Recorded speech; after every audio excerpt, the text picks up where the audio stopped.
Recording in progress. Muy bien. Les ruego que nos pongamos de pie, por favor. Muy buenas tardes a todas y todos. Les agradecemos la presencia y damos inicio a la sesión de la Comisión de Salud de hoy, lunes 29 de septiembre. Partimos. ¿Pueden tomar asiento, por favor? Señora secretaria, la cuenta, por favor. Cuenta, señor presidente. Urgencias. Han llegado la urgencia de simple para el proyecto de ley que modifica la ley 21.020 para perfeccionar el sistema de identificación y registro de mascotas o animales de compañía. Asimismo, ha llegado urgencia suma para los proyectos de ley que establece el derecho a optar voluntariamente para recibir asistencia médica con el objeto de acelerar la muerte en caso de enfermedad terminal e incurable, y para el que moderniza el Sistema Nacional de Servicios de Salud, fortalece el Fondo Nacional de Salud, crea el Servicio Nacional de Salud Digital, otorga facultades al Instituto de Salud Pública de Chile y a la Senabats. Oficios. Ha llegado oficio de la señora Ministra de Salud, con la que da la respuesta al oficio de la Comisión de Salud S40, enviado con fecha 10 de abril del 24, en el que se solicita la posibilidad de elaborar un informe acerca del estado de situación del programa Hospital Digital. Asimismo, ha llegado el oficio de la Ministra de Salud, con que da respuesta al oficio S11 enviado por esta comisión, en la que se solicita información sobre donación de la Iglesia al Hospital de Marchihue de la región de O'Higgins. Comunicaciones. 2 del investigador de la Biblioteca del Congreso Nacional, señor Eduardo Goldstein, con la que remite informe cuarto que contiene las recomendaciones sobre el fortalecimiento del Instituto de Salud Pública y la regulación de los dispositivos médicos, y quinto, que contiene las recomendaciones sobre fortalecimiento de Senabats.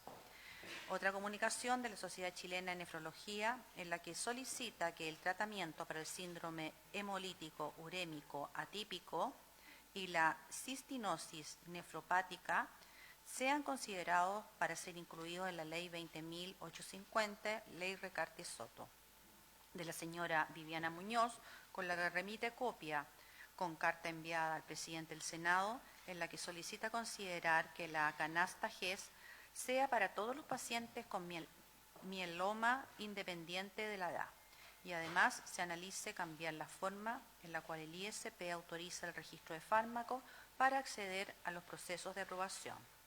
Solicitudes de audiencia de la enfermera y profesora de la Escuela de Enfermería de la Universidad de los Andes, señora Francisca Irarrázaval, para aportar desde la perspectiva académica y práctica el debate sobre la importancia de fortalecer las competencias en reanimación dentro de la comunidad escolar. Y asimismo se recibió la excusa del señor Bernardo Martorell, ministro de Salud subrogante, para concurrir a la presente sesión, e informando que asistirá la directora del ISP, señora Caterina Ferrecho. Eso es todo, señor presidente. Muchas gracias, señor secretario. Ofrezco la palabra sobre la cuenta. Colega Castro, senador Castro. Un cierto pesar de que no esté presente el Ministerio de Salud hoy día, independiente que está la directora del ISP, por cierto, pero estos son temas extremadamente sensibles los que estamos abordando y ameritan una presencia sistemática del Ministerio de Salud en la legislatura en cada uno de los temas. Entonces, no sé, se puede representar, hacer ver, pero no es lo que uno espera en general frente a la demanda y a la relevancia de los temas que están puestos para hoy día, que vamos a ver los temas de medicamentos, la agencia, el ISP, los temas de cáncer que vamos a ver en profundidad. Yo hago simplemente téngase presente sobre ese hecho y ojalá se pueda reparar. Muchas gracias, senador Castro. Además, lo felicito por su diplomacia, ¿no? Yo voy a ser mucho más franco. No le voy a dar la palabra a nadie del Ministerio de Salud que no sea la directora del ISP. Porque no puede ser que estando, y se lo digo a usted, al asesor, que usted representa al Ministerio, pero aquí estamos hablando de no solamente discusiones técnicas, estamos hablando también de toma de decisiones políticas. Este Senado es una Cámara política, que se entiende con los gobiernos de turno para tomar decisiones políticas. Los técnicos toman las decisiones técnicas y nos informan de ello, y nosotros los representamos. Y ya lo hemos dicho, cuando no esté la ministra y ningún subsecretario, se suspende la sesión mientras yo sea presidente y fin de la historia. No lo voy a hacer en esta oportunidad, primero porque está la directora del ISP que fue convocada y por respeto a los profesionales que dejaron sus programas para poder estar aquí. Además está la subdirectora de Crimen Organizado del Ministerio Público que pedimos expresamente que estuviese ella acá porque es ella la que maneja los temas que nos atañen, ¿no? Entonces vienen los expositores y no viene el ministerio con el que queríamos tratar estos temas. Esto se lo vamos a hacer ver al ministerio y pido que tomemos el acuerdo para enviar una nota de protesta a la ministra particularmente y hacerle ver que esta es una comisión del Senado de la República y que le hacemos presente nuestra molestia. No es primera vez que ocurre. No había ocurrido al inicio de la gestión, está ocurriendo al fin de la gestión, entonces al final de cuentas yo creo que uno tiene que gobernar hasta el último día en las mismas condiciones, no hay que aflojar hasta el último día y en ese contexto entonces yo pido el acuerdo, si es que lo hay, tomamos el acuerdo, se le manda una nota de protesta al Ministerio por inasistencia.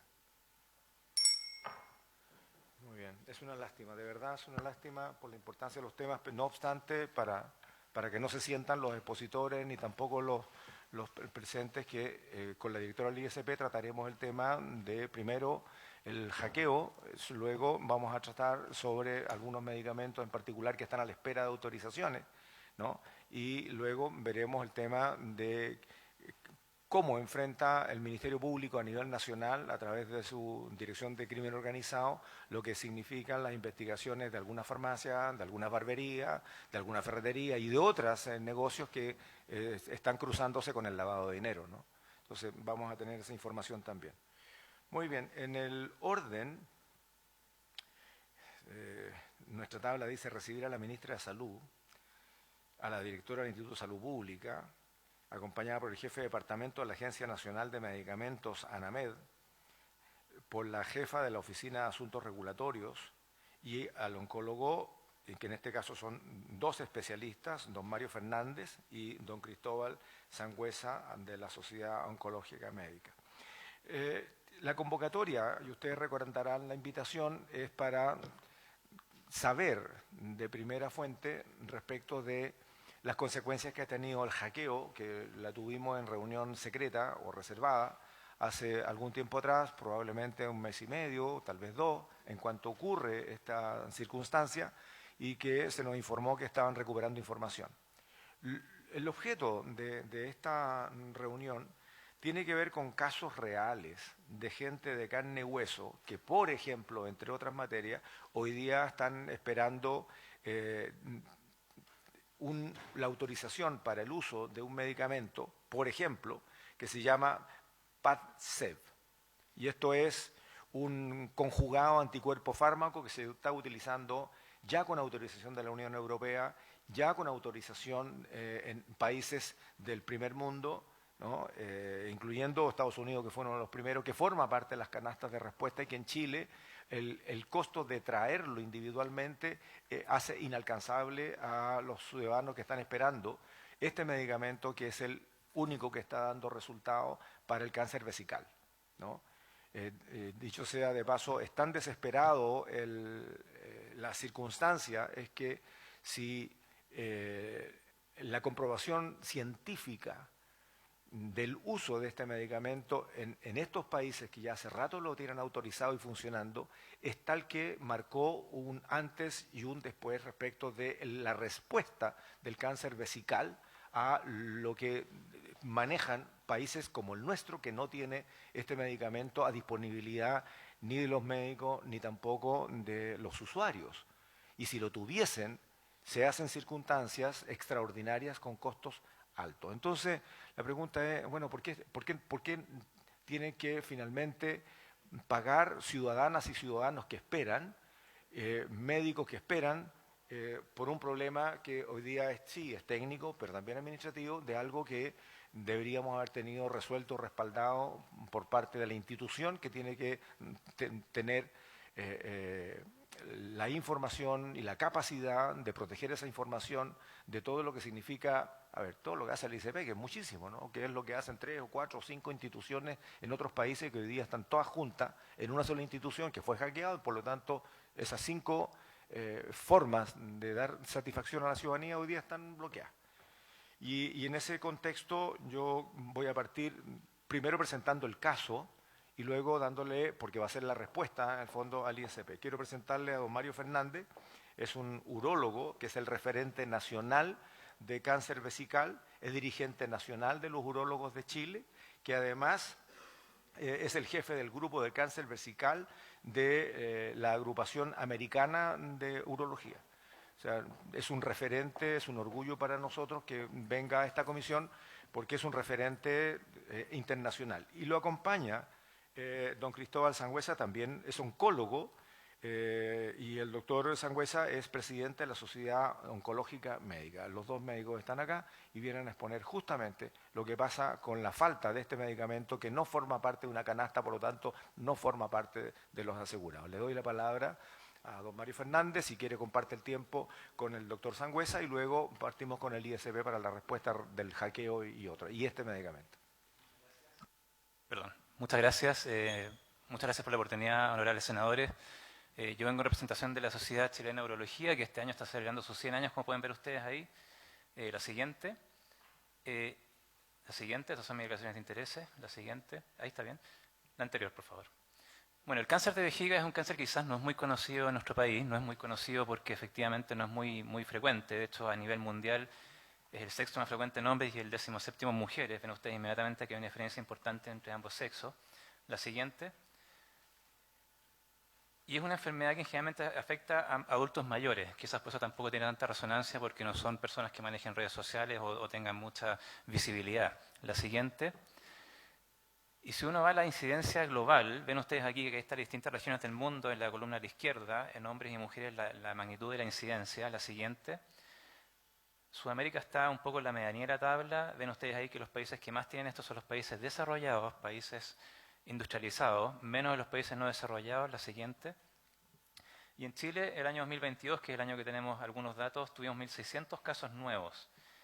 La cifra de incidencia que está ahí, ustedes pueden ver un poco comparándola con las de otros tumores más frecuentes, por ejemplo, próstata, si en vejiga 7 por 100.000, en próstata es más de 100 por 100.000. O sea, esa es la diferencia en cuanto a magnitud de este problema. Pero la prevalencia, que es lo que mide cuántos tumores se han, entre comillas, manejado durante los últimos 5 años, es más de 5.000, lo cual para un país como Chile es una cifra muy importante. La siguiente. Esta es la explicación por la cual en Chile todavía no tenemos tanto, no es tan frecuente esto, y es porque este es un cáncer de fumadores, un cáncer que tiene directa asociación con el tabaco. Y como pueden ver ustedes ahí, hay distintas etapas de la epidemia del tabaco, y la siguiente, en Chile estamos, la siguiente ahí, en Chile estamos más o menos en esta etapa en la cual la prevalencia del tabaquismo ya ha empezado a disminuir, pero sus consecuencias, que son alejadas, están aún aumentando. La siguiente. Y por eso acá, en las regiones subdesarrolladas, tenemos, aparte de ser el foco en la industria del tabaco y que la población también está envejeciendo, la siguiente, tenemos una proyección muy importante de aumento de cáncer de vejiga. Si ven ustedes ahí la penúltima columna, que es Latinoamérica y Caribe, ven ustedes ahí que de aquí al 2040 se espera un aumento del 85% de la incidencia de este cáncer, lo cual es muy importante. La siguiente. La siguiente.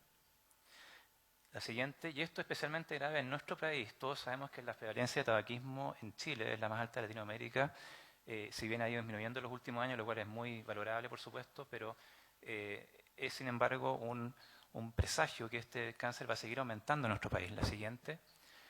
La siguiente. Y los datos que tenemos, la siguiente. Esta es la incidencia hospitalaria de casos de cáncer de vejiga en Chile, que ven ustedes ahí que entre el año 2001 y 2019 ha ido aumentando tanto en hombres como en mujeres. La siguiente. Y lo que se grafica de manera dramática en nuestra actividad como urólogos en los hospitales. Estas son las cifras de cirugías por cáncer de vejiga entre el año 2004 y 2019. Ven ustedes ahí que el año 2004 teníamos más o menos 800 resecciones endoscópicas y el año 2019, o en ese trienio, 4.100. O sea, una cuadruplicación tanto de resección endoscópica como también de cistectomía, que es la resección completa de la vejiga. Y esto es un signo inequívoco que efectivamente es un cáncer que está aumentando de manera muy importante y nosotros como urólogos también lo vemos. Siguiente, dejo a mi colega ahora, el doctor Sangüesa. Por favor, doctor Sangüesa. Muchas gracias. Soy director de la sociedad, no presidente, pero muchas gracias por la invitación. Esa es mi declaración. La siguiente, por favor. Yo quería hablarles un poco del tratamiento de la enfermedad metastásica, porque que es lo que nos atañe a nosotros los oncólogos médicos. Muchos pacientes con cáncer de vejiga en etapas localizadas van a tener un muy buen pronóstico, pero en el momento de tener metástasis el pronóstico es muy malo. Nosotros podemos ver aquí en esta línea de tiempo cuál es el desarrollo de drogas para poder tratar la enfermedad metastásica. Y ustedes pueden ver que en 1978 se descubrió el cisplatino, que es una droga de quimioterapia, que posteriormente en el 85 y en el 2000 se agregó a ese cisplatino un par de drogas más como para poder hacer los esquemas con los que tratamos, pero en todas esas décadas no hubo absolutamente nada más para poder dar a estos pacientes. Y la sobrevida de estos pacientes en el momento en que se diagnostican con metástasis tiene una mediana de alrededor de 16 meses. No hay absolutamente hasta este punto ningún medicamento que haya superado esa mediana de sobrevida. O sea, estamos hablando de que en cáncer de pulmón, en cáncer de mama, tenemos múltiples drogas que van mejorando la sobrevida y tenemos ahora sobrevidas fabulosas en esos tumores, pero en cáncer de vejiga ha habido una ausencia de desarrollo. Ahora, en la última década, por supuesto, tenemos el desarrollo de la inmunoterapia, que todos ustedes deben haber escuchado alguna vez, que algo puede haber ayudado, y el 2019 ya conocimos esta droga que se llama enfortumab vedotin. La siguiente, por favor. Estos son estudios que se han hecho para tratar de combinar inmunoterapia con quimioterapia y muy rápidamente todos los estudios no muestran ningún beneficio en la sobrevida. O sea, el cisplatino de 1978 es lo único que se ha mantenido como algo que puede ayudar. La siguiente, por favor. Y un par de estudios que mezclan también quimioterapia con una mantención de inmuno o con inmunoterapia al mismo tiempo, muestran beneficios en sobrevida, pero beneficios que son más bien discretos. Siguiente, por favor. Entonces, esta droga, y que se llama un conjugado, mezcla un poco la terapia biológica con la quimioterapia. Y lo que hace es que utiliza este anticuerpo que se une específicamente a una molécula del cáncer de vejiga y lleva esas estrellitas rojas que se ven ahí, es quimioterapia propiamente tal. Entonces, lo que hace este anticuerpo es que se une específicamente a la célula del cáncer y le entrega la quimioterapia directamente. Entonces, podemos dar dosis mucho más altas de quimioterapia, pero de manera dirigida y así evitando un poco la toxicidad de la quimio propiamente tal. La siguiente, por favor. El primer estudio de esta droga se publicó el 2021 en New England Journal of Medicine, ya un par de años antes la habíamos visto en algunos congresos, y lo que mostraba es que pacientes que ya habían recibido el cisplatino y que el cáncer crecía, ahí hay muy pocas cosas que funcionen, si es que recibían esta droga que se llama enfortumab vedotin, podían tener una vida después de haber progresado a la quimioterapia de 13 meses. Y con eso, esta droga fue aprobada el 2021 por la FDA y en abril del 2022 por la EMA. Lo que fue un poco más sorprendente todavía, la siguiente por favor, es lo que vimos el año 2023. Esta es la diapositiva que se presentó en el Congreso de la Sociedad Europea de Oncología Médica, donde se comparó el estándar de 40 años, el cisplatino, con mezclar este enfortumab con inmunoterapia que ya está disponible en Chile hace varios años. Lo que mostró esto es que la mediana de sobrevida de los pacientes que eran tratados con esta combinación se duplicaba, subía de 16 a 32 meses, algo que nunca antes había sido visto en cáncer de vejiga. Por esta razón, la FDA en diciembre del 2023 aprobó el uso de este medicamento. ¿Ya? Y un poco más adelante también fue aprobado por la EMA. La siguiente, por favor. Quisiera mostrarles, nosotros tuvimos una paciente que pudo acceder a este medicamento importándolo con sus propios medios desde Inglaterra. Esta es una paciente joven de 60 y pocos años que se presentó en nuestra clínica con un cáncer de vejiga metastásico, con un compromiso de huesos, de hígado, de ganglios linfáticos y lo más importante, un compromiso pulmonar muy importante. La paciente estaba en insuficiencia respiratoria, requirió ser internada en la clínica y estuvo con apoyo ventilatorio, con ventilación no invasiva. Debido a que tiene una muy buena red de apoyo, ella pudo recibir enfortumab y a los pocos días de recibir el medicamento, la paciente dejó de requerir oxígeno y al primer control de un escáner de 3 meses después de empezar a recibir el tratamiento, todas las metástasis habían desaparecido. La paciente actualmente está en buenas condiciones, no tiene recurrencia en sus pulmones, ni en su hígado, ni en sus huesos. Y recientemente también salió una publicación que se mostró en el Congreso de la Sociedad Americana, que muestra que los pacientes que hacen esta respuesta tan buena tienen un 75% de probabilidad de mantener esa respuesta a los 2 años, lo cual, insisto, con la quimioterapia era algo impensado. Esa es la razón por la cual tenemos tanta esperanza en este tipo de medicamentos para el uso de nuestros pacientes. Muchas gracias, eso es lo que quería mostrar. Sorprendente. Doctor Fernández. Si quiere. Comentar simplemente que esta es una droga que en este momento tiene las acciones que el doctor Sangüesa muestra, pero está siendo ya evaluada en distintos estadios más precoces también del cáncer de vejiga, con impacto también de manera muy, muy sorprendente. Y como dice el doctor Sangüesa, este es uno de las mejorías que han mostrado estudios clínicos casi nunca vistas. Y desde ese punto de vista, claramente es algo que ha cambiado completamente el manejo del cáncer de vejiga a nivel de guías clínicas, ya todas están actualizadas y como dijo el doctor Sangüesa, esto está aprobado en Estados Unidos, en Europa y también, si vamos al vecindario, en Argentina, en Brasil y en México. Entonces, la verdad es que, un poco desde nuestro punto de vista como clínicos, solicitar y hacer ver que esta situación como decía el doctor Sangüesa, tiene nombre y apellido y ojalá se pueda apurar esto de alguna manera. Muy bien, muchas gracias a ambos especialistas. Agradecemos la información, no solamente porque nos alientan a pensar de que empiezan a aparecer nuevas generaciones de respuestas farmacológicas que permiten tener a aquellos pacientes metastásicos que cuando se les hace el anuncio se les hace con un término muy acotado de sobrevivencia y que hoy día tienen una esperanza incluso de varios años, ¿no?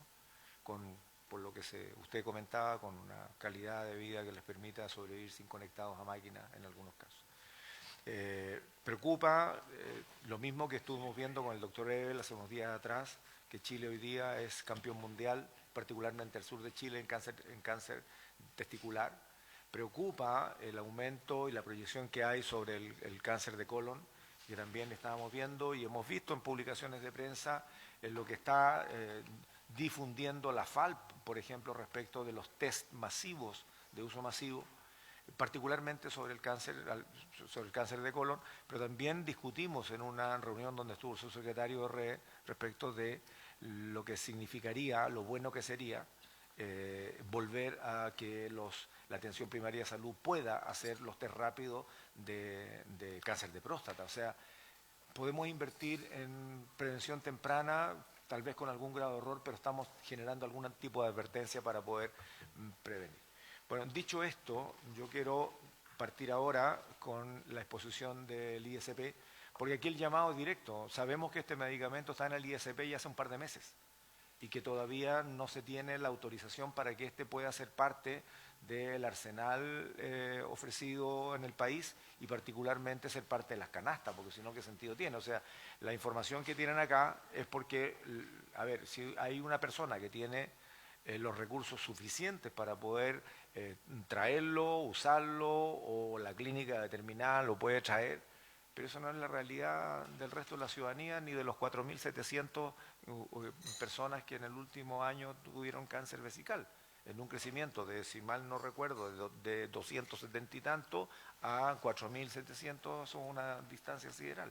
Y eso está esperando justamente, y con el hackeo que tuvo el ISP, no sabemos si este producto va a poder ser autorizado rápidamente y ojalá formar parte de las canastas que las aseguradoras puedan incluirlo. O sea, hay mucha gente que está esperando esto, ¿no? Y no lo cito solamente en el caso muy particular de este medicamento, no me compete, pero yo quiero saber si es la misma realidad de otros medicamentos que están esperando y que la gente necesita una respuesta. O sea, no por un tema de delincuencia que ocurrió, que afectó al ISP, la gente se nos puede morir en el intertanto, mientras tanto están las autorizaciones para que ese medicamento esté disponible. Le ofrezco la palabra a la directora del ISP, Muchas gracias, doña Caterina, por favor. Muchas gracias, presidente. Bueno, es un tema bien complejo el que estamos tratando. Yo en realidad antes de este cargo era epidemióloga del cáncer, así que conozco el problema. Yo quiero hablar con respecto a cómo funciona en Chile el sistema de medicamentos. Cuando hay un medicamento de interés, hay dos procesos. Uno es el proceso de un comité de expertos que estudia los beneficios, los riesgos, de manera lo más objetivamente posible, y el impacto también que va a tener económico para el sistema de salud. O sea, lo puede comprar, no lo puede comprar, etc. Hay toda una serie de consideraciones y también, y eso no lo hace el Instituto de Salud Pública, ¿ah? Eso lo hace el Ministerio de Salud. Hay grupos que están trabajando para ver si entra a los paquetes, al auge, etc. Entonces, algunas de las preguntas no las voy a poder responder yo.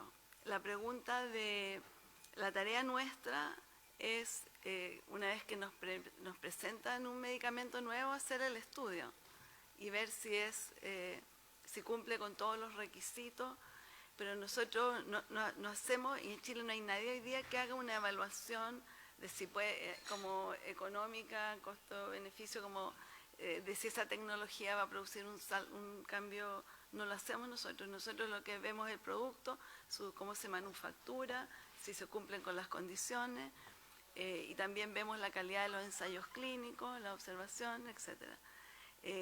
Ahora, a nosotros nos llegan las solicitudes y sobre todo estos medicamentos biológicos no son unos medicamentos que uno puede hacer una lectura rápida, ¿ah? Porque son complejos. Entonces uno tiene que revisar todos los procesos.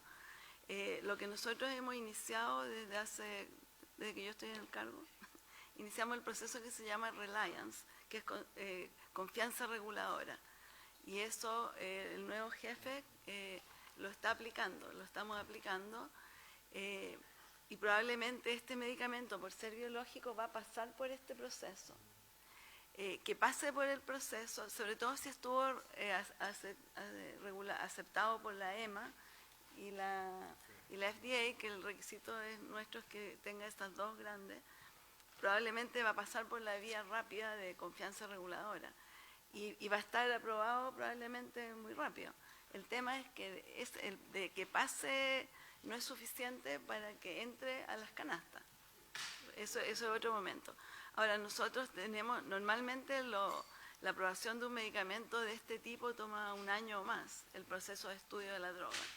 Con el sistema de Reliance que tenemos va a ser mucho menor.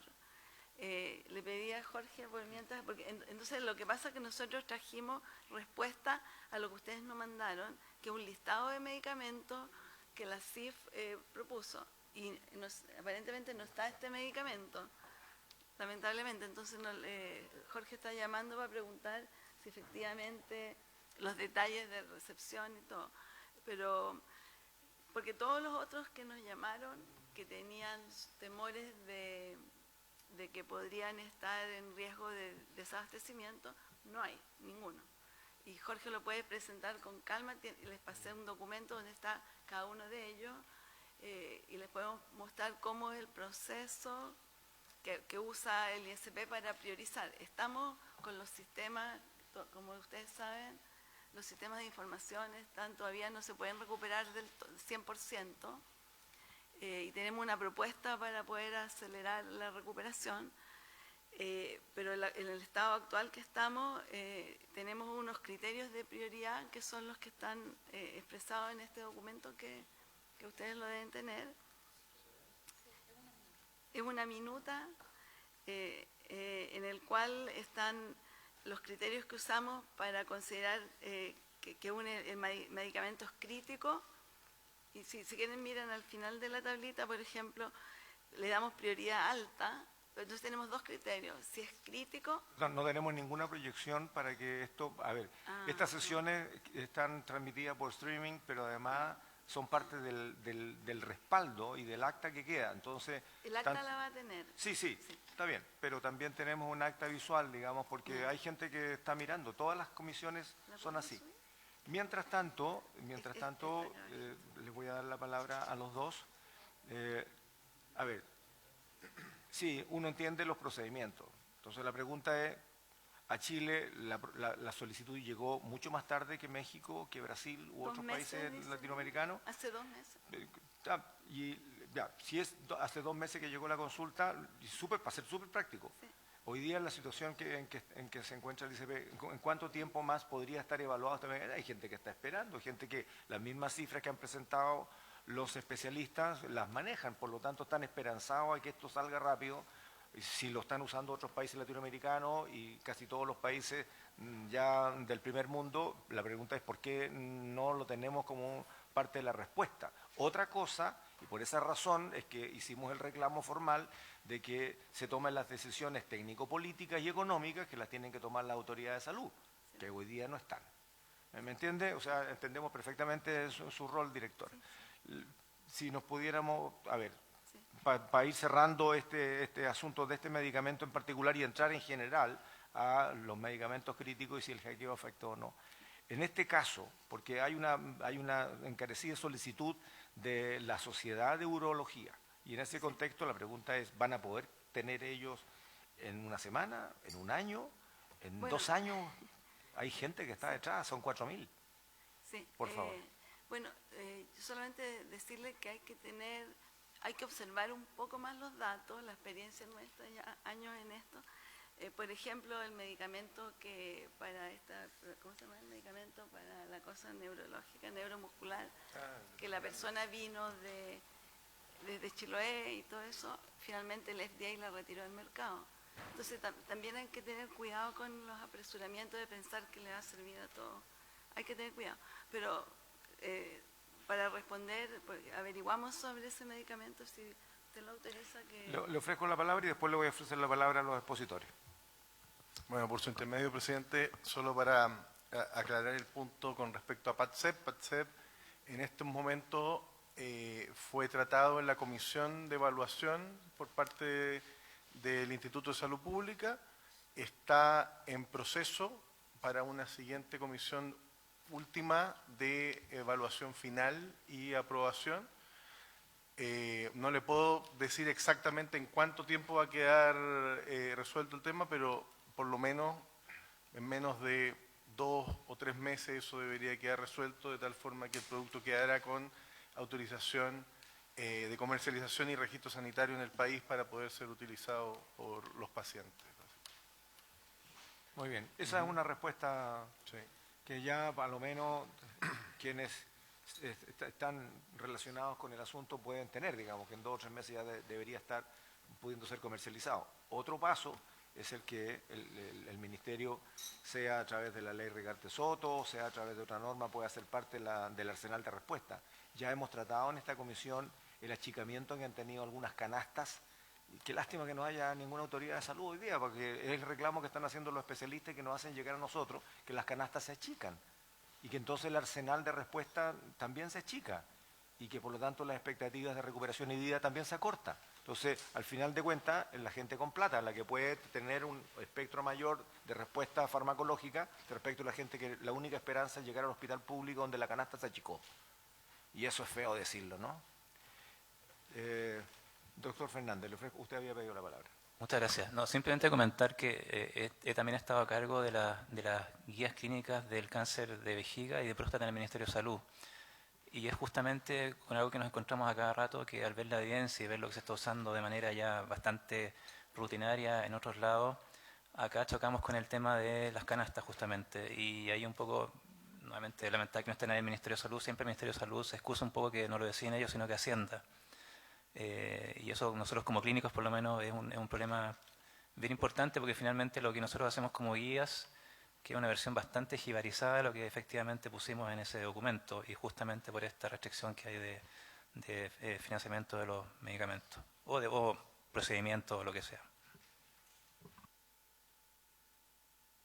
Sí, también quería agradecer el esfuerzo del Instituto de Salud Pública y mencionar que algo que nosotros no comprendemos muy bien ha pasado con esta droga, porque esta droga se sometió a solicitud de aprobación al ISP hace alrededor de 3 años.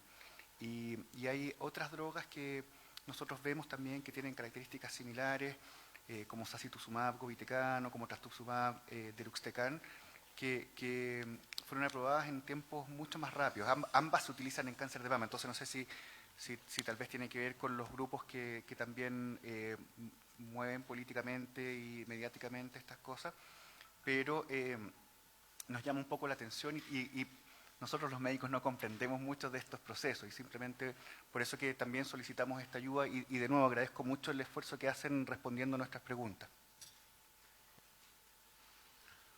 Muy bien. Cerrado el punto de este medicamento en particular, solicitándole encarecidamente que aquellos medicamentos, no solamente eso, que la evidencia científica disponible, pero particularmente de otros países que ya hace rato resolvieron, y que me imagino que la FDA tendrá controles a lo menos iguales que el de Chile, no digo mejor, a lo menos iguales, ¿no? Estamos hablando de la FDA o estamos hablando de los referentes europeos, yo me imagino que algún grado de confianza habrá y en eso yo quiero creer que efectivamente la comprensión que ustedes como ICP tienen respecto de mandarlos por la vía rápida o mandarlos por la vía larga, porque se sabe que vienen de instituciones que tienen un prestigio ganado, ¿no? Y que son tremendamente estrictos. Por lo tanto, en ese contexto esperemos que esto se resuelva rápido y después habrá que verlo con el Ministerio. Una de las características que alguien decía un par de días atrás, que es como inexplicable que en Chile, con las dificultades que tenemos de salud, sin embargo tenemos la cifra de longevidad más elevada, una de las más elevadas del mundo y la más elevada de América. Entonces, hace que por un lado nuestra gente por distintas razones viva más que en otros y por otras razones generan los problemas que generan la gente longeva. Y en ese escenario entonces la pregunta es, ¿los vamos a dejar así nomás? ¿O vamos a intentar y estamos discutiendo el proyecto de eutanasia? ¿O estamos empezando a debatir un proyecto que tiene que ver en cómo prolongamos la vida o cómo finalmente para evitar el sufrimiento se toma una decisión o la toma el paciente de una decisión distinta? Es decir, este tipo de cosas son los debates que de pronto hacen sentido a la ciudadanía, estén o no metidos en el problema, ¿no? Es decir, yo les agradezco en primer lugar que se hayan preocupado ahora mismo de saber cuál es el estado del arte y encargarle esto. ¿Pasamos al resto de la exposición? Muy bien. Bueno, solamente, Doctora Ferrecho. presidente, como usted dijo, tenemos la mejor sobrevida y eso es porque tenemos un sistema de salud que cubre a todo Chile, perdón. Es direccional, sí. ¿Sí? Y que cubre a todo Chile, desde las postas más lejanas, en lo que es, y tiene un fuerte componente preventivo. O sea, el objetivo es mantener a la población sana y evitar que se enferme. Y una vez que se enferma, lamentablemente tenemos que hacer balance de qué significa para el sistema de salud, por ejemplo, pagar una droga, entonces tiene que dejar de tratar a los diabéticos. No sé, o sea, ahí no tenemos una holgura económica. Y lo otro que es importante que usted sepa es que el FDA tiene una política muy agresiva con respecto a llevar al mercado. Yo he estado con ellos y eso dice, nuestra meta es llevar al mercado lo antes posible los productos de ellos. Y muchas veces los tienen que retirar, como acaba de pasar. Entonces nosotros le tenemos más confianza regulatoria a las agencias como Japón, como la EMA de Europa, Australia, que son un poco más conservadoras como nosotros. Y es un poco por cuidar también los recursos públicos, o sea, no podemos estar, porque ese es el momento cuando están más caros. O sea, esa droga, por ejemplo, de la señora que llegó de Chiloé, eran varios millones o billones. Entonces, por eso no podemos ser tan impulsivos en esto de las autorizaciones. Pero de todas maneras, el ISP no es el que decide, sino, como le digo, la autoridad. Bueno, nosotros, la razón que ustedes nos citaron fue por el problema de la falla del sistema de información, el hackeo que nos dejó incomunicados. Nosotros hicimos un plan de recuperación, que se lo puedo mostrar en un segundo, que lo podemos financiar enteramente con un aumento de los aranceles que la ministra nos autorizó, porque teníamos los aranceles más bajos de la región. Entonces, al subirlos, con ese crecimiento podemos financiar 100% del programa de mejoría. Y le estamos pidiendo a Hacienda que nos autorice a usar los recursos frescos que nos van a llegar para hacer una renovación total del sistema de información. En este momento estamos trabajando muchos de los procesos a mano y es importante que lo sepan. Sí, porque no tenemos recursos frescos para... Entonces, hemos mejorado notablemente, pero no estamos en otra situación. Tenemos que hacer una inversión. Por ejemplo, somos 900 y tantos funcionarios y TIC son 6 personas. O sea, tenemos que multiplicar el número de personas que atienden los sistemas de información. Entonces, eso, nuestra propuesta es financiarlo con el aumento de los aranceles. O sea, el Estado va a seguir recibiendo de nosotros, pero queremos pedirle que nos deje un porcentaje para invertir. Y va a ser súper importante que ustedes nos ayuden mañana cuando se discuta el presupuesto.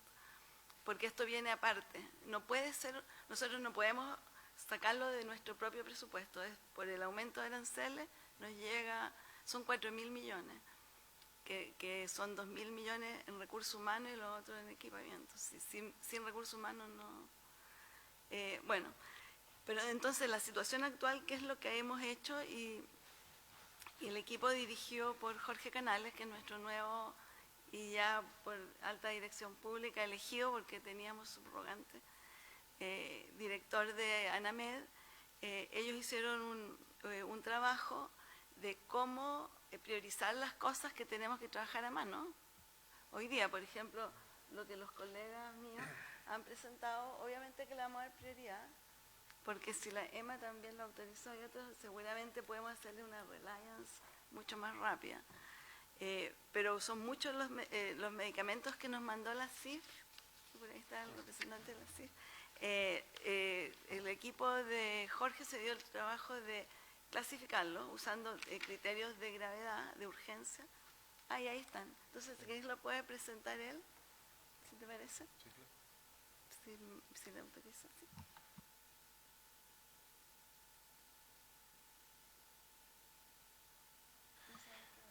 Permiso. Bueno, solo para contextualizar un poco el tema, aquí hay distintos tipos de medicamentos y tal vez no son todos los medicamentos tampoco que nosotros tenemos en nuestro universo de evaluación actualmente. Están supeditados a una cantidad específica, pero la idea es poder aplicar algunos criterios de salud pública en la evaluación de tal forma de que la priorización de los productos sea orientada, ¿no es cierto?, a poder impactar a la mayor población, ¿no es cierto?, y a la población en más riesgo, en mayor riesgo, que tenga actualmente enfermedades huérfanas, ¿no es cierto?, o enfermedades en las cuya criticidad requiere algún producto que actualmente no está en el proceso. Entonces, hay dos vertientes, digamos, dos variables que son fundamentales en este punto. Primero, la criticidad de la patología, que está definida como alta, media, baja, ¿no es cierto?, desde el punto de vista de los tipos de enfermedades.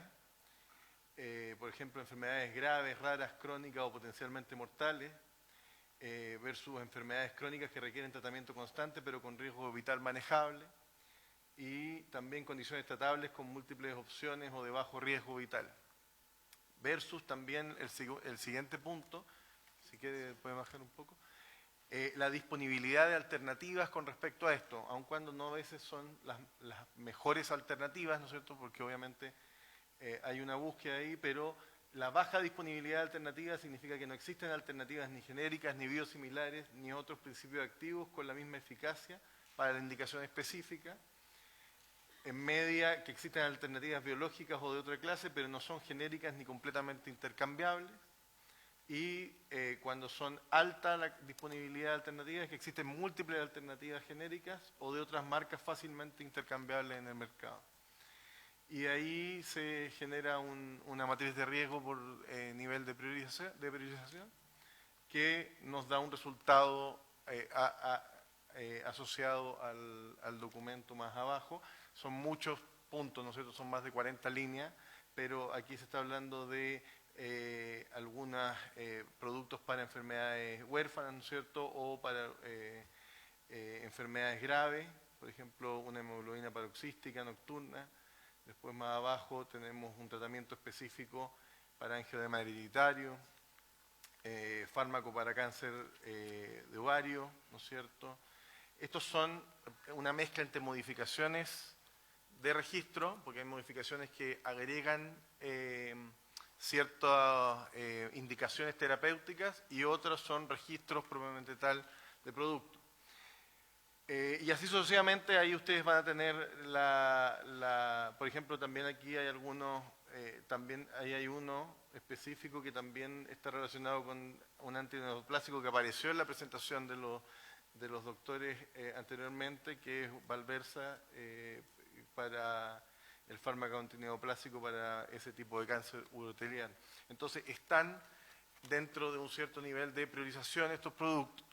Se está trabajando con respecto a eso. Y de repente, la disonancia que puede ocurrir con algunos tiempos de aprobación puede estar mismo relacionado con la aplicación que nosotros hemos estado haciendo este año del proceso de reliance, de la confianza regulatoria. El doctor consultó con respecto a las diferencias de tiempo y particularmente PATSEP fue ingresado en el 2022, donde este proceso de reliance no existía, mientras que otros productos fueron ingresados posteriormente donde sí existía. Entonces hay productos que pasaron por el camino más largo de autorización, evaluando cada uno de los documentos entregados por las compañías, ¿no es cierto? En cambio, los otros productos han pasado por un proceso un poco más acelerado porque hay algunos documentos que nosotros, digamos, obviamos desde el punto de vista de que conseguimos un documento emitido por la autoridad regulatoria. O sea, la EMA nos hace llegar un documento en el cual ellos hicieron una evaluación con respecto a ciertas características del producto y ese documento es el que nosotros evaluamos y revisamos. Eso permite a nuestra agencia poder hacer reliance o confiar en las decisiones de otras autoridades regulatorias. No es que nosotros, solo por el hecho de que esté registrado en otra agencia, vayamos a autorizarlo inmediatamente, sino que nosotros lo que hacemos básicamente es solicitar información de la evaluación que hizo esa agencia y a partir de esa información nosotros tomamos la determinación de eximir ciertos módulos de evaluación, porque la verdad que la cantidad de documentación que uno revisa desde el punto de vista técnico, tanto en la manufactura del producto, todas las características de la manufactura, la validación de los procesos y lo que asegura que el producto sea un producto adecuado, más todo el proceso de seguridad y eficacia que está relacionado con la revisión de los múltiples estudios clínicos, estudios de toxicidad, inmunogenicidad, entre otros, hace que esta evaluación sea muy exhaustiva y muy extensa. Y eso nos permite el mecanismo de reliance que este año está generando más de 20 productos que se están revisando en menos de 6 meses versus un tiempo promedio de alrededor de 2 años de lo que nos costaba anteriormente revisar productos y analizar productos biológicos. Entonces se está haciendo un esfuerzo grande en este tipo de procesos y esta priorización lo único que hace es fortalecer que estos productos que son de alto estándar y alto nivel de impacto en la ciudadanía puedan llegar antes a estos tratamientos y a estas terapias. Muy bien, ofrezco la palabra. Senador Castro. Gracias, presidente. Saludar a la directora del ISP, al director de ENAMED, a los distinguidos médicos, urólogos, oncólogos. Quiero preguntarle a la directora del ISP y al director de ENAMED 3 cosas. La primera pregunta es, ¿cuál es el efecto que ha tenido el masivo hackeo que ha sido víctima el Instituto de Salud Pública en los últimos 2 meses y que se ha especulado, por eso quiero aclarar acá, que tendría alcances comerciales, sanitarios, de registro, de competitividad de marcas que están aspirando a tener un registro en Chile? Se han dicho muchas cosas, yo sé que esto está en el Ministerio Público, pero usted, directora, como máxima representante de la entidad, es conveniente que le dé certeza al país respecto de cuán afectada está esta agencia, me refiero al Instituto de Salud Pública, con todas sus reparticiones, y de esa manera dar tranquilidad o dar seriedad a tanta especulación que hay al respecto, sobre todo por el tiempo que ha transcurrido desde este ataque cibernético. Segunda pregunta, ¿cuál es hoy día el tiempo de espera o la dificultad para los procesos de importación de medicamentos de alto costo, ya que también se reciben de tanto en tanto críticas o comentarios de sobre todo grupos de especialistas o de incluso usuarios que a veces se van con la tarea de conseguir un producto y los mecanismos de importación se ven o dilatados, diferidos o con dificultades pese a que existe una normativa al respecto. Entonces lo vinculo con lo anterior para saber si esto está haciendo un daño colateral o no del hackeo, o hay un proceso burocrático que está obstruyendo el problema, pero hoy día, en la época moderna, cada vez es más necesario la gente de importar un producto. A veces lo que no está en la farmacia se puede traer de afuera, por vía de internet, siempre y cuando se pueda hacer el traspaso, el mecanismo de llegada y de autorización que corresponde al ISP. ¿Cuál es el punto en que está esto para la droga de alto costo? Y tercero, preguntarle respecto a los datos que nos entregó el FONASA cuando vinieron a hacer el informe de ejecución presupuestaria al primer semestre, a la tercera subcomisión mixta de presupuesto, y entregaron un dato que es lapidario. El presupuesto en sentencias judiciales por drogas de alto costo está en 28.900 millones de pesos al año 2025, de lo cual en el primer semestre se ejecutaron 33.500 millones en pago de sentencias por drogas de alto costo. ¿A qué voy con esto? Aquí hay una paradoja en que, estando en un indexador presupuestario del MinSal, el pago de sentencia, esto hoy día está con creces sobrepasado en los hechos porque la gente que no tiene acceso a un medicamento de alto costo lo judicializa y va a tribunales y los tribunales le están dando la razón y está obligando al Ministerio a cancelar y a entregar estos productos. Entonces, yo en eso quiero preguntarle respecto ya del hecho mismo, de que tenemos aquí una situación bastante increíble de que por no tener esos medicamentos a disposición, no digo todos, los que estén probados, los que estén certificados, no es a gusto cualquiera, pero hoy día, como la gente va a la justicia, los que tienen abogados, mucha gente que no tiene abogado no puede ir a ninguna parte, simplemente queda esperando, muere esperando una droga. Tenemos este fenómeno que se requiere reparar. ¿Cuál es el camino para reparar y reubicar de nuevo las drogas de alto costo en un camino correcto para nuestro país, sin tener que pasar por la peregrinación de las madres que recorren en Chile, ni tampoco por la beneficencia, que es el camino que muchas veces se ha tenido que buscar obligatoriamente? Esas son preguntas. Gracias. Muchas gracias, senador. Vamos a acumular preguntas, colegas. Senadora Órdenes. Muchas gracias, presidente. Saludar a los invitados a la Comisión de Salud del día de hoy, porque acá hay varios temas. Yo creo que lo primero, y en ese sentido la primera pregunta, el hackeo como punto de inflexión, que nosotros lo vimos en una comisión, está condicionando, ¿no?, este proceso de evaluación y autorización de medicamentos que son esenciales, particularmente para áreas como la de oncología, que yo creo que se graficó de manera bastante clara en la primera presentación.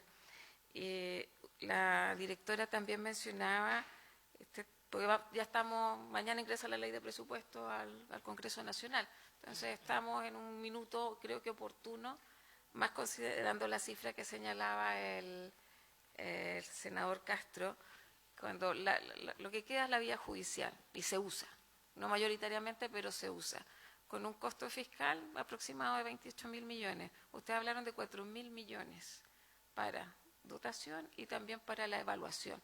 Entonces, creo que es un buen contraste que hay que hacer en ese debate. O sea, ahí les pediría también quizás mayores antecedentes. Y si efectivamente, más allá de lo que ustedes han dicho, en el fondo se cuenta con un tipo de planificación y con plazos definidos, con algún cronograma que el Ejecutivo en este caso está implementando para descongestionar la cartera de medicamentos críticos pendientes por el ISP. Yo sé que se avanza igual, yo quiero valorar lo que se hizo con el cáncer de mama triple negativo, estamos hablando de también tratamientos de inmunoterapia, son drogas de alto costo, pero hay distintas patologías, o sea, entendemos que todos tienen los mismos derechos para acceder a un tratamiento. Entonces, ¿cómo lo están viendo respecto a la planificación? Pero quisiera partir por el tema del hackeo porque no me queda claro si esto definitivamente sigue incidiendo en cursos de acción que son tan estratégicos como los que estamos viendo ahora. Muchas gracias, presidente. Muy bien, voy a ofrecer la palabra, no sin antes hacer un comentario que me preocupa extraordinariamente, porque no solamente sale a colación en esta comisión. En la mañana integré la Comisión de Defensa para ver el proyecto de inteligencia. Y al final, claro, uno entiende que ante un endeudamiento como el que tenemos como país y con un presupuesto acotado, la pregunta es quién y cómo se prioriza. Entonces, habrá que dejar de hacer algunas cosas que no sean tan sustantivas para la vida de las personas o para el normal funcionamiento del país, no cabe ninguna duda. Pero aquí estamos hablando de que si nos atrasamos un poco la gente se muere.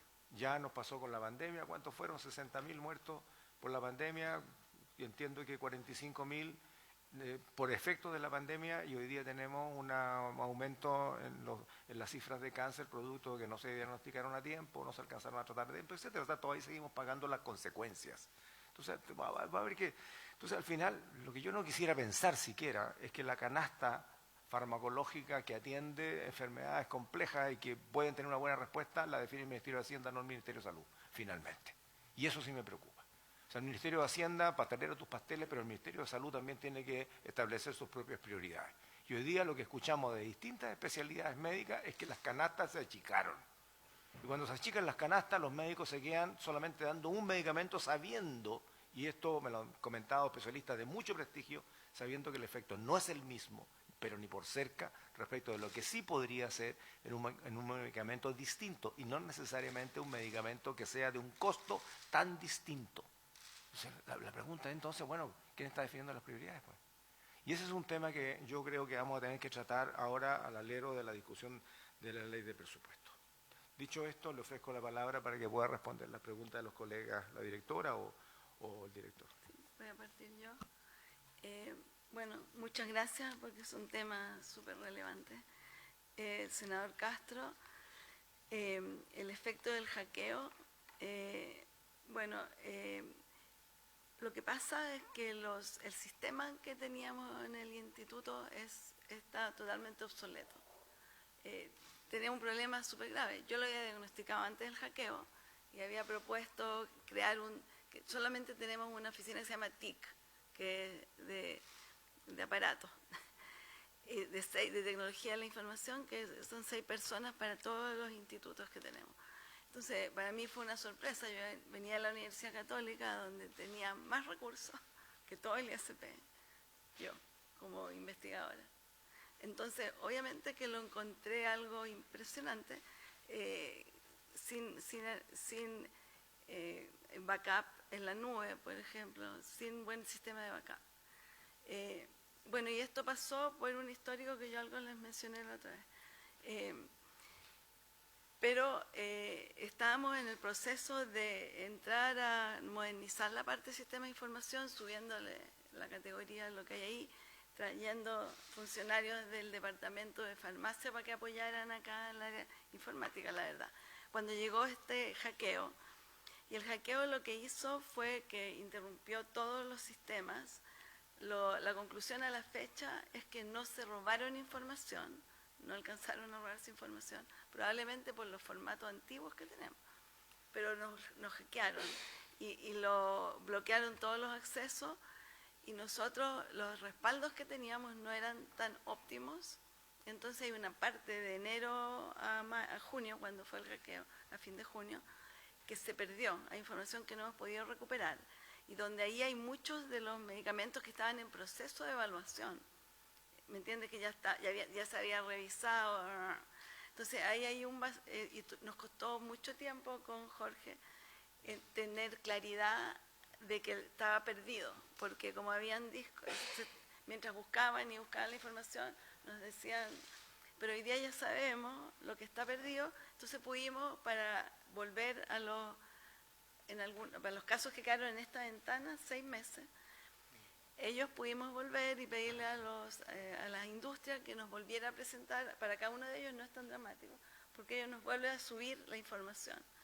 Lo dramático es para nosotros, que todo el trabajo que teníamos hecho se perdió, y de muchos clientes. Hemos ido ordenándonos en eso. Yo creo que lo más importante que a la industria le preocupaba era que no se filtrara su información, y eso no ha habido ninguna sospecha. los hackeadores no nos han vuelto a pedir que ingresemos, porque ellos querían que nosotros ingresáramos para pedirnos ¿cómo se llama? Un pago, un rescate, pero la ANSI la Agencia de Ciberseguridad nos dijo que no lo hiciéramos porque uno empieza a pagar y después no termina. Entonces no lo hicimos y ellos no han podido extorsionarnos con nada, por lo tanto creemos que no hay ni una evidencia de que salió información. Y en ese sentido estamos tranquilos, que ahora el tema es ponernos al día. Y estamos, como les digo, el daño fue 6 meses perdidos de trabajo nuestro, que obviamente que va a producir atraso a los clientes, pero coincide con esta política nuestra de ir más rápido, usando más Reliance y también tenemos colaboraciones con varias universidades, estamos postulando fondos para meter inteligencia artificial para que nos ayude a hacer más rápidas las revisiones y disminuir el tiempo que gastan, por ejemplo, para las cuestiones que son aceptables o qué sé yo. Entonces, yo diría que estamos afectados porque hemos perdido 6 meses de trabajo y eso afecta a la industria. La industria ha sido, en general, muy colaboradora con nosotros. Ellos nos dijeron, claro, suban las tarifas, por ejemplo, estamos muy bajos, lo reconocen. Y han tenido paciencia y nos están mandando de vuelta las cosas. Yo voy a terminar y después si queréis complementar. Pero eso sería, que yo diría que ya ya tenemos claro lo afectado y estamos recuperándonos. Biomédicos se recuperó del todo, por ejemplo, con los exámenes, estamos totalmente al día. O sea, lo que nos queda más complicado son estas revisiones que quedaron, que perdimos el trabajo. El tiempo de espera para importación de los medicamentos de alto costo, esto se superó muy rápidamente. Las importaciones y exportaciones, con ayuda de aduana lo resolvimos, así que eso ya no es problema. La otra pregunta de las sentencias judiciales.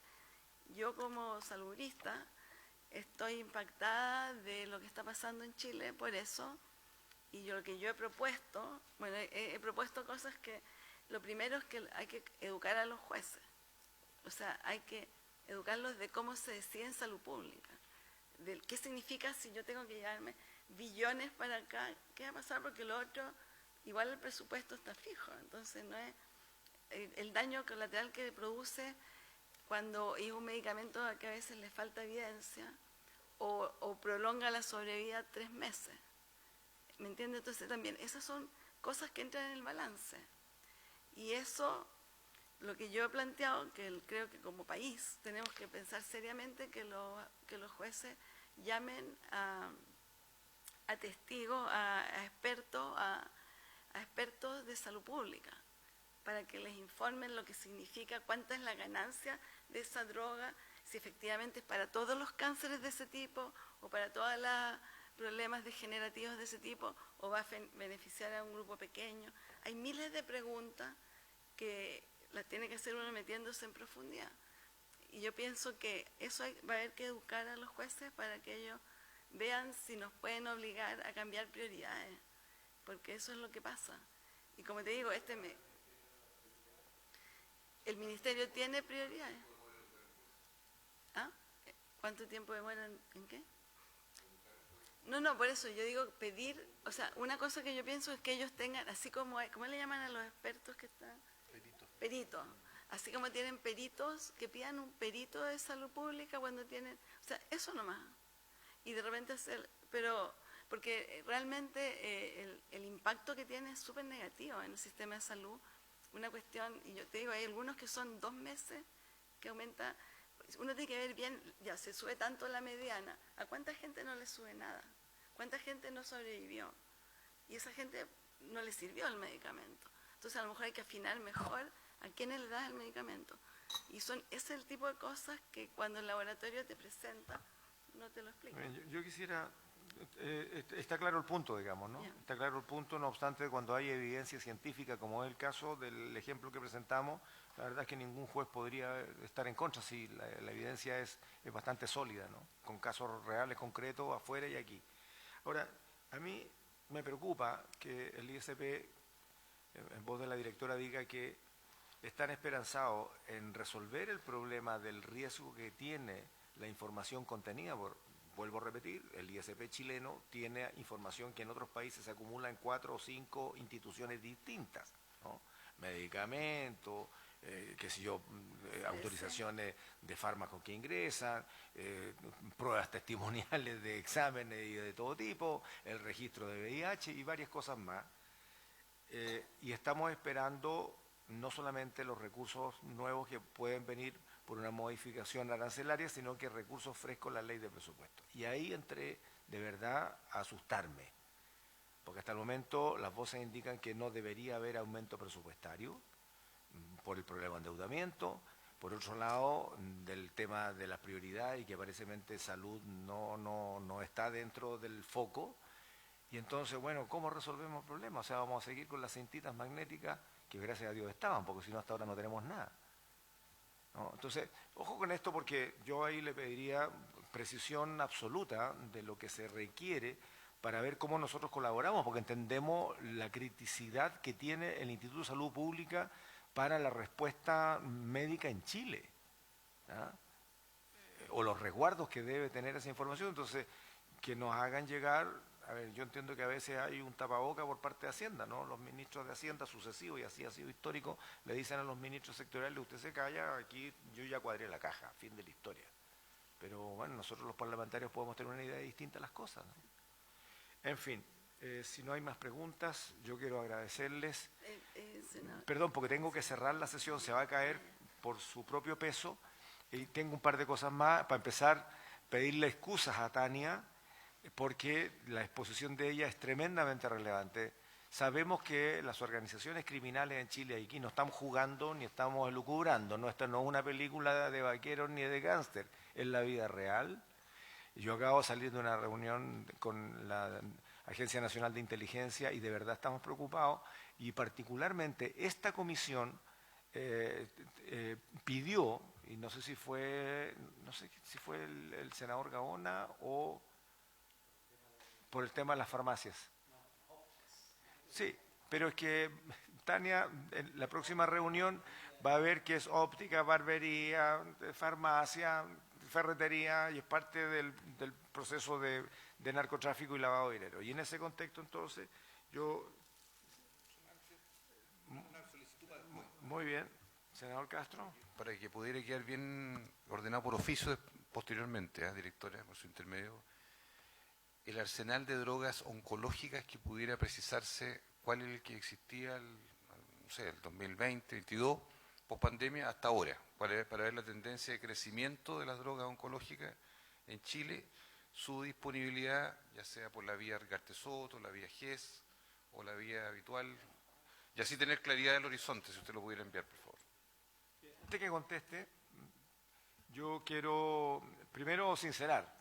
En la última sesión habíamos acordado pedir un nuevo plazo para las indicaciones del proyecto de ley 17.375, que es el de modernización de los sistemas. La sesión cerró antes que yo pudiera pedir a la sala y después entramos en la semana regional. Necesitamos renovar ese acuerdo para que mañana se solicite hasta el 10 de octubre. Lo digo esto porque además el Ministerio acaba de reingresar la urgencia suma del proyecto de modernización, pero si no tenemos las indicaciones presentadas, ¿qué vamos a hacer? Entonces yo pido el acuerdo para que mañana se solicite hasta el 10 de octubre, ¿habría acuerdo?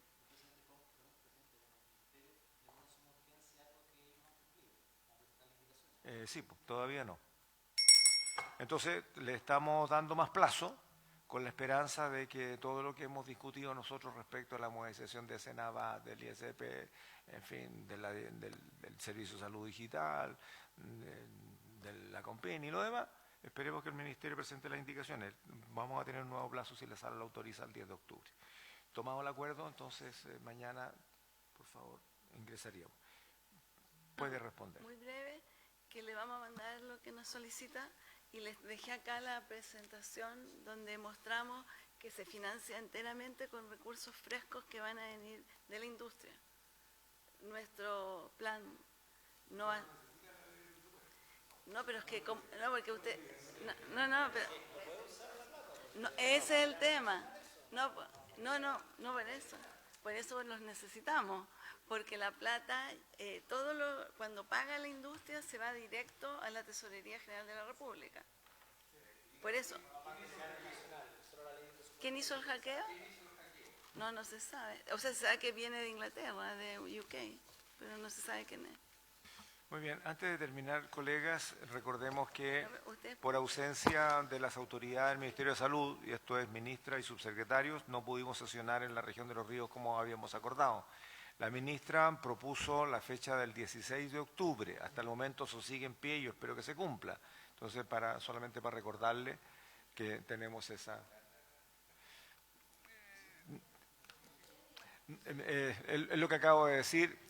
Mire, su exposición es tan relevante, es tan importante, porque lo discutimos en la Comisión de Seguridad, estamos tocando el punto tangencialmente en la comisión mixta que tiene que ver con la ley de inteligencia, que nos gustaría darle el tiempo que se necesita para enfrentar este asunto. Yo le pido excusas, el tema de hoy no es menor, tiene que ver con un caso puntual de un medicamento en donde lo usamos como ejemplo para que algo que está funcionando en el mundo y está salvando vidas de una manera absolutamente excepcional, pueda salvar a alguno de los 4.700 personas que tienen cáncer vesical y que hoy día esperan y que hoy día hemos tenido referentes internacionales aquí en esta comisión y por esa razón valoramos que el ISP diga que de aquí a 2 meses esta cuestión va a estar ya resuelto, ¿no? Y después veremos con el Ministerio cómo se ingresan este tipo de medicamentos en las canastas, pero te pido disculpas, Tania, vamos a volver a invitar al Ministerio y le vamos a dar el tiempo, lo vamos a poner de primero en la lista, está claro.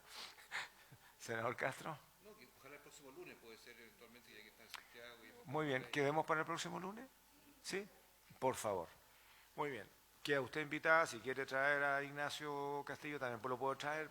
No, usted es la especialista en la materia, usted sabe lo que está pasando con las farmacias ópticas y todo lo demás.